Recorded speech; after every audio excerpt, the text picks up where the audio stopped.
Bueno chicos, vamos a continuar con las clases de literatura. En esta ocasión viendo un tema muy interesante relacionado ya a la imagen que estamos observando, ¿no? Si vemos aquí, estamos encontrando, ¿no? a varios soldados, ¿no? Los que tienen un nombre estos soldados. ¿Eran qué cosa? Caballeros, ¿no? Caballeros, una especie de soldados, ¿no? Que estaban al servicio de quién? De un rey.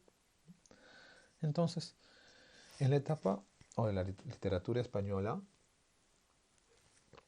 hay un periodo que tiene como contexto, incluso como personajes, ¿ya? A estos elementos, ¿no? Los castillos, los reyes, los caballeros, ¿no? Que luchan por la justicia, que luchan por su rey. Este periodo es el de la literatura medieval, ¿no? De la época española. Y ese es el tema que hoy vamos a trabajar.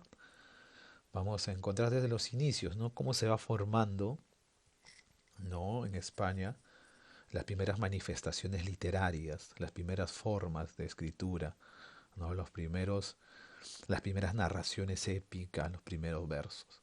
Eso se llama la literatura medieval de española, ¿no? En este periodo. Entonces, la literatura medieval española está básicamente comprendida entre el siglo V hasta el XV alrededor, ¿no? Que tiene como contexto básico, porque hay varios hechos importantes, ya como un contexto histórico, tres hechos importantes. El primero, que decíamos que en esta época, siglo X o XI, así sucesivamente, la forma de gobierno era el régimen feudal. Es decir, la persona que tenía poder era el feudo, y el feudo es aquel que tenía grandes extensiones de tierra. Entonces, la riqueza se basaba en eso, ¿no? En el feudo, el feudalismo, en la posesión de grandes extensiones de tierras. Otra característica, en contexto histórico, tenemos el predominio de la Iglesia católica, básicamente.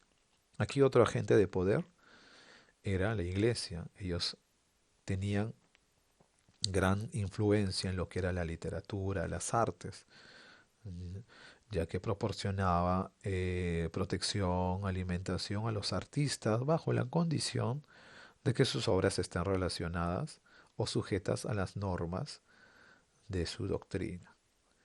Luego la tercera, tenemos la lucha entre los cristianos y los moros. En el contexto de España, sí, era una lucha intensa, ¿no? Los moros, que eran los árabes, que profanaban la religión musulmana, mientras los españoles, que en su mayoría eran cristianos, había esa lucha entre ellos, ¿no? La liberación de sus territorios, como también la, el predominio de su religión. ¿Ok? Mientras que las características literarias, en la mayoría, porque también hay dos periodos, en la primera tenemos la transmisión oral. En unos inicios, las obras, las narraciones heroicas, ¿no? Los primeros escritos las primeras manifestaciones, perdón, de literatura, eran de un carácter oral, eran narradas, contadas en grupos. Vamos a ver luego a los juglares, ¿no? Que eran aquellos eh, artistas o también llamados poetas que iban de ciudad en ciudad, de pueblo en pueblo, para contar hazañas heroicas, ¿no? Estos guerreros. Y obviamente eran transmitidas de manera oral. Esa era la característica. El otro, que tiene un carácter anónimo y se relaciona con la idea anterior. Obviamente, al ser oral y ser narradas, van a ir pasando de generación en generación, de persona en persona, y no se conoce quién es el autor de esa creación, ¿no? Entonces tiene el carácter anónimo. Luego, posteriormente, con la aparición de la imprenta, ya van conociéndose a los autores de esas creaciones literarias. El otro tiene un carácter didáctico como tercera característica. Sí, busca enseñar, educar, formar, básicamente en algunos de su doctrina religiosa, como dije, en la predominio de la Iglesia Católica, y en otros también relacionados con la moral, ¿no? Con la fidelidad, con esos aspectos relacionados con la vida de un caballero, ¿no? Tenía un carácter didáctico, educativo, enseñaba. Luego algunos, la mayoría están escritos en verso, que es otra característica de esta época. ¿Ok? Luego, Las primeras manifestaciones literarias, básicamente en España, van por sus periodos, ¿no? En un inicio, entre los siglos X, estamos hablando de los años 900, ya con 910, 915 aproximadamente, aparecieron unas primeras anotaciones, dicen, las primeras inscripciones, ya primeras formas, en latín, ya que sea, ya primeras manifestaciones, que era una mezcla de latín con la lengua árabe, así una mezcla, ya esas primeras anotaciones recibían el nombre de glosas, ¿ok? La otra manifestación tenemos las jarchas mozárabes que están en el siglo XI, o también llamadas moxajas. Eran pequeñas canciones, ya, pequeñas rimas, ya, que eran cantadas o recitadas en reuniones cotidianas, ¿no? Como por ejemplo, quizás alguna fiesta, algún matrimonio.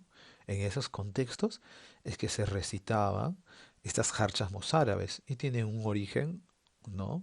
Un origen árabe, ¿no? Por debido a la invasión de los moros en estos tiempos en el reino español, ¿ok?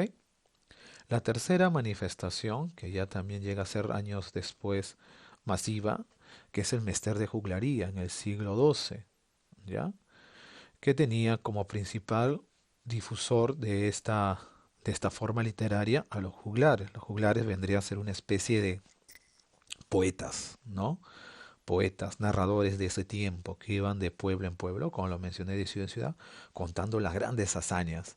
Y lo hacían no como para recaudar fondos, sino una forma de distracción, una forma de encontrar quizás algo, ¿no? Lo recitaban en las plazas y como agradecimiento le daban a veces eh, comida, le daban bebidas, ¿no? Y esa era la forma en la cual se reunían y los juglares recitaban, ¿no? Recitaban al pueblo o contaban las hazañas de caballeros, ¿ok? Luego tenemos el mester de clerecía, que es un carácter más formal, debido a que este tipo de creaciones literarias tenían como principal difusor a los clérigos. Y cuando hablamos de clérigos estamos hablando de personas religadas a la religión, ¿no? Los religiosos, como monjes, entre otros. Entonces, estos clérigos creaban ya esas obras literarias, esas manifestaciones artísticas, pero con un carácter religioso. No hablaban acerca de Dios, de la doctrina católica, o también trataban de educar en base a su doctrina, ¿no? Eso tenía como característica lo que era el Mester de Esclarecía. Luego vamos a ver otras manifestaciones, otros representantes, pero digamos que estos son las primeras formas artísticas que surgieron en un primer momento. Fueron orales, luego con el transcurso del tiempo ya aparecen algunas que son impresas, pero en la parte final de la literatura medieval, ¿no? En su mayoría tienen un carácter oral.